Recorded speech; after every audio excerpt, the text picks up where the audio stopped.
So we know the MacBook Neo has officially broken the laptop market, and a month later after its launch, I'm actually using it more than any other device that I own. The keyboard, the display, the performance, the whole experience is near perfect for a $600 daily laptop, and it remains one of the best budget laptops I've ever used. But the longer I keep using the MacBook Neo, the more I started noticing things I completely missed in that first week.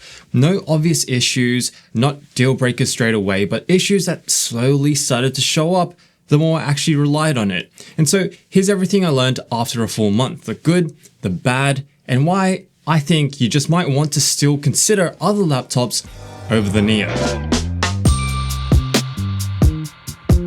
Let's first talk about all the negatives I've noticed over the month, because the first issue I ran into is actually the trackpad. On a few occasions I'd click, then nothing would happen, literally no response. At first I thought it was just my unit here, until I went back to my last video and saw a top comment saying a very similar thing. Yeah. And to be fair, the issue isn't frequent enough for me to return it. It's consistent enough though to be slightly annoying. And even without the issue, the physical trackpad is a little more lackluster than I had thought. I've run some trackpad tests on no cursor on the Neo, Air and Pro, and I am consistently faster and more accurate on the Air and Pro's haptic trackpads with the same settings across all MacBooks. So while I do like the tactile feel of the Neo's physical trackpad, its flaws have become more obvious to me over the last month. And for the Neo owners out there, let me know if you've run into the same issues. The more significant issue though is the 8GB of RAM. At first, it feels completely fine for a budget laptop, but over the weeks you start to hit a limit. More apps, more tabs, you start pushing it a little bit more, and the system runs out of memory fast. And when it does, it relies on swap memory, which swaps to the Neo's SSD as extra RAM. It works, but it's way slower. You'll start to notice the stutters, the slowdowns, and things just don't feel smooth anymore. And what takes a hit to the Neo's longevity is the fact that, we're all locked into 8GB of RAM. So as apps and Mac OS updates get more demanding over time, this only becomes more of a problem. And as a quick tip, avoid using Google Chrome on the Neo. Although it's my preferred browser, it's a memory hog, so switching to something like Safari actually makes a noticeable difference. And then there is the SSD, because the base MacBook Neo uses a single NAND storage chip. The speeds are noticeably slower the more I transferred files around. I'm clocking around 800 megabits per second, sometimes even slower, which is more than half the speed of my M1 Air. So moving large files, transferring footage, video editing, everything just takes that much longer. It's not unusable, but combined with the RAM limitations, it adds to the feeling of the system just running out of steam.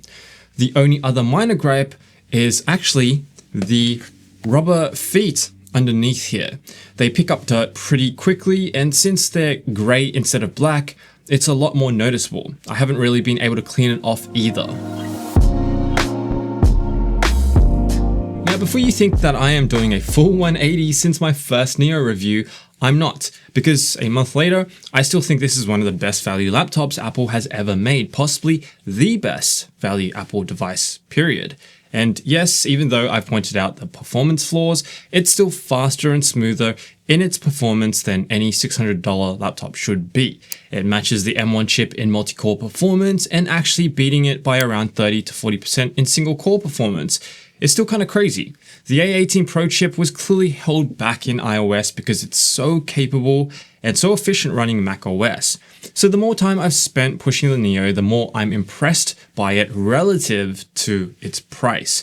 It's honestly enough power than most users need. But performance aside, what really stands out over the month is the experience, because I'll say it again, it just does not feel like a budget MacBook at all.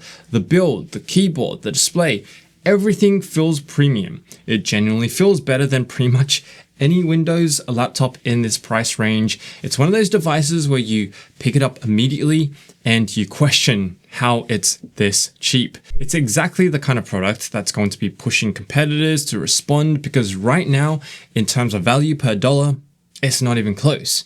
And actually, one thing I didn't expect is how this kind of completely replaces the iPad to me. Because once you add a Magic Keyboard to an iPad, the Neo is often cheaper while doing way more. And I quickly noticed that while reviewing the iPad M4 Air. And then there are the little things that you don't fully appreciate until you live with it properly, like the fact that it's completely fanless, so no noise, no fan speed, nothing in the background. It's just silent all the time. And for the kind of task that it's designed for, it barely even gets warm. So, emails, browsing, documents, light editing, it just stays cool and consistent and silent. And then there is the repairability. The Neo is one of the most repairable MacBooks Apple has made in over a decade. The internal layout is more accessible, parts are easier to work with, but it is still Apple, so it's unfortunately not upgradable. But what is upgradable is the Neo's charging and battery life with this. This is Anker's flagship Anker Prime series, and they're kindly sponsoring this segment. This is the world's most compact 160 watt multi-port charger, and it's a game changer for your setup. Before, I had a MacBook charging brick, phone charger, cables everywhere. Now, this one charger replaces all of it. Everything charges at full speed thanks to Anker's Power IQ 5.0, which intelligently distributes power based on each device's needs. It pushes up to 140 watts through a single USB-C port, enough to fully power the Neo and even a MacBook Pro at full speed. The smart display shows real-time output and you can swipe through screens, so when I plug in the Neo here, you'll see it spike instantly. And it's basically AirPod size, replacing 3 chargers into something you can just throw into your pocket. And when I'm out, I pair it with this. This is the industry-leading 300 watt multi-port fast charging power bank. You've got a 26,000 milliamp hour battery, up to 140 watt per port, and super fast 250 watt dual port recharging. I tested it with a Neo, phone, and iPad all at once, and you still get fast, reliable charging across everything, with a display showing it in real time. And it's compact enough to just throw into your bag and take anywhere. So instead of worrying about battery life, this turns the Neo into an all-day, anywhere machine. Both are seriously impressive, premium, and something I genuinely use every day. Links below if you want to check them out.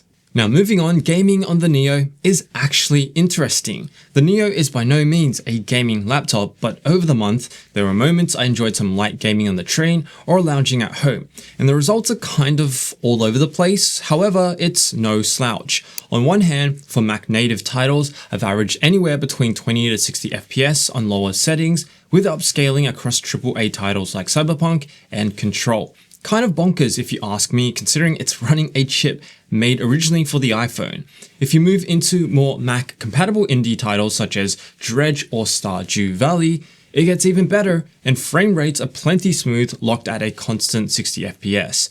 But some games are borderline unplayable, especially if you rely on translation layers like Crossover, which aren't optimized for macOS. Titles like Counter-Strike 2 are unplayable thanks to memory limits and the lack of active cooling. So Crossover works light years better when I tested it on the Mac Mini's M4 chip.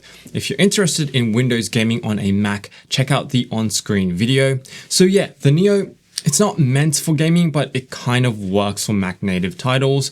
So for a $600 laptop, that's a win, I think. It's a nice treat knowing that gaming is an option on this.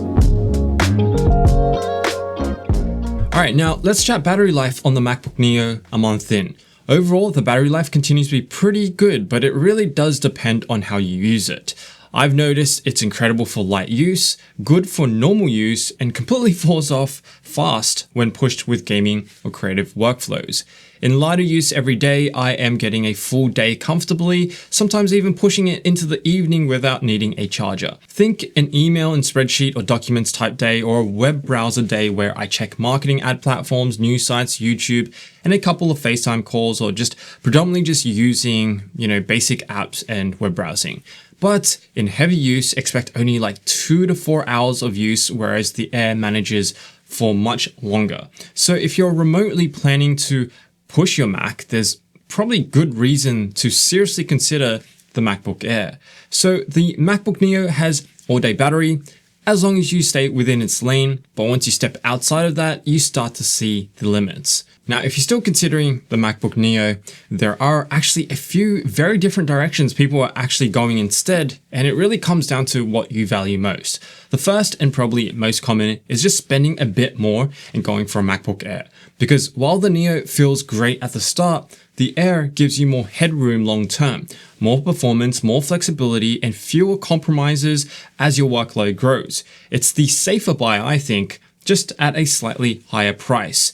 Then on the flip side, you got Windows laptops at the same price. And this is where things get interesting because for similar money, you can get machines with more RAM, more ports, and better multitasking capability. And then there's a completely different take if you want, which is not getting a traditional laptop at all. For really light users, things like Chromebooks or even cheaper hybrid devices can handle browsing, documents, and streaming just fine for even less than $600. And then just, pocket the savings. But the most interesting alternative might actually be older or refurbished laptops, especially something like an M1 MacBook Air, because at a similar price, you're still getting better long-term performance and more usable memory, which directly solves one of the Neo's biggest weaknesses. So 1 month later with the MacBook Neo, it's fast, it's smooth, it feels premium, and for $600, it really does feel like you're getting away with something. And for a lot of people, especially if your use is light and consistent, this is genuinely one of the best laptops you can buy right now. But this is also one of those devices where the longer you use it and the more you rely on it as your go-to laptop where you push it, the more you start to see and understand its limits. And as your usage grows, as you rely on it more, as your workflow gets just a little bit heavier, that's when things start to change. The performance tightens up, the memory fills up, and you start to feel like you're pushing it against the ceiling of what this machine can do. And that's really where the MacBook Neo comes down to, because it's not a bad laptop long term, don't get me wrong. It just doesn't grow with you. And that could be a serious consideration if a college student buys one, but it can't grow with them into their first corporate job, for example. But if you're someone who wants a first Mac, needs a secondary device, or just does light everyday tasks, damn, the Neo remains a no-brainer purchase. But if this is your only machine, or you plan to keep it for years and push it even slightly harder over time, this is where I'd be a bit more careful, because the MacBook Neo is amazing, well, until it isn't. As always, guys, thanks for watching. Hope you enjoyed this review. If you've been enjoying the Neo yourself, let me know down below. I'd love to hear with your own experience with the MacBook Neo. And I'll see you in the next video.